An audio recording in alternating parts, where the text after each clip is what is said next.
Let's have a quick look at how to set the amp up with the guitar. So first things first, the lead you've got, they're always a standard size, standard design of lead. It doesn't matter which end goes into the guitar and which end into the amp.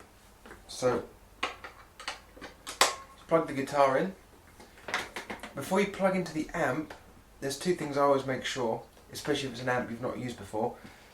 Guitar comes down, so turn the volume to 0.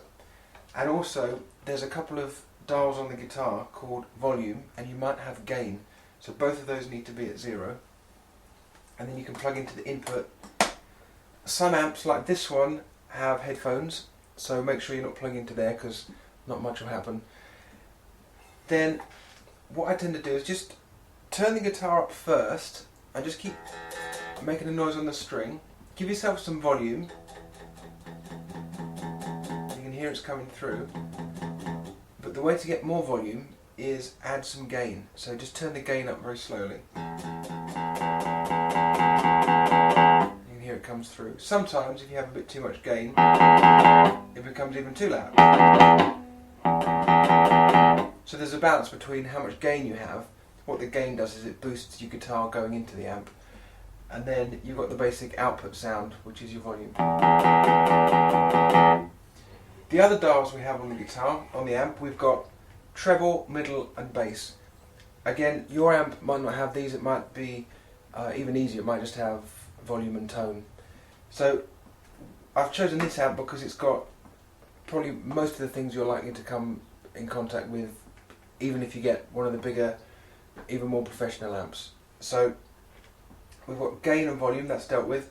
The treble, what treble does is it adds like a clarity and a cut to the sound. In other words, if I show you complete treble, and then here's no treble, you can hear it really brightens the sound. Mid's quite an unusual sound. Here it comes. It's quite a nasally kind of sound, but there's a lot of volume in mid. So you might be tempted to take the mid away because it sounds a lot smoother, but you'll also compromise a lot of volume and punch, especially if you're going to play the band. You don't want to underestimate the mid. And bass, we're going to have a fair amount of bass on this amp. We're going to add bass because it's a small amp and it might sound more trebly than usual. So here's no bass. You can hear it's really thin, and that's complete bass. So you'll, again, it's like with the guitar and the pickups, you just want to mess around and find what's comfortable for you. But I'd suggest on a smaller amp, you want the bass on about 7 or 8. Mid we'll keep in the middle, and then the treble, just as you prefer it. Sometimes I'll roll the treble off on a smaller amp, just to, again, compensate for the small speaker that it has. That's a nice spot there.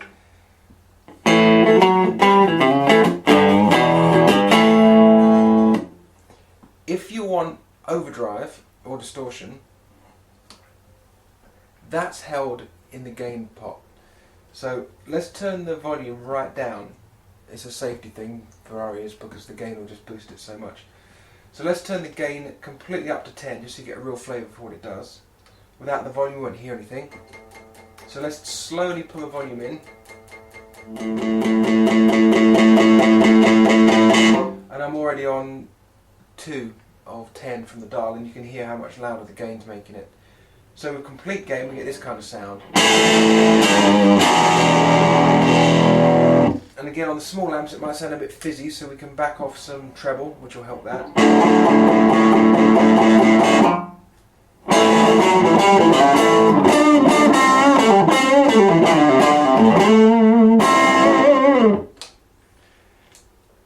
This amp has a boost button, and what that does is it adds even more gain if you want to go from an overdrive to a full-on distortion.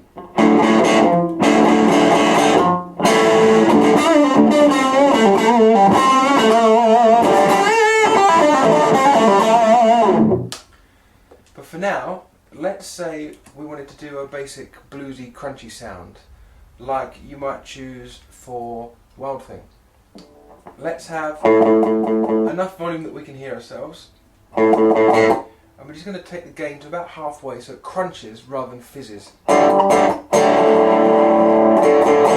the guitar pickup, again, there's another video that talks about the guitar pickups. So we're going to go for what we call the bridge pickup, which is right at the edge here.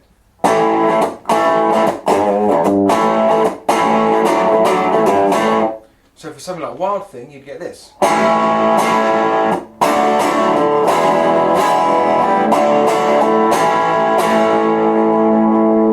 To get clean, you might have a channel switch, because sometimes you get a switch and you get a separate gain and volume, and then there's another gain and volume, and your switch will go between the two, so you can set one as clean and one as distortion. But if you don't have that, like on here, you just have to set it manually. It's quite nice to roll the volume down on the guitar.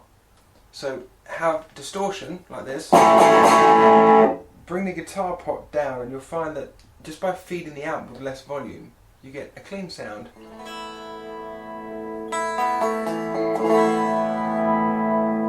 So you can go from some quite smooth sounds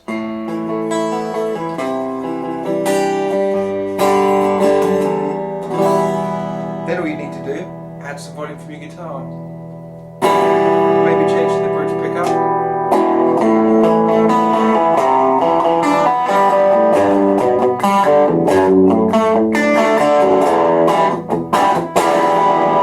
Then just a quick switch, we're back.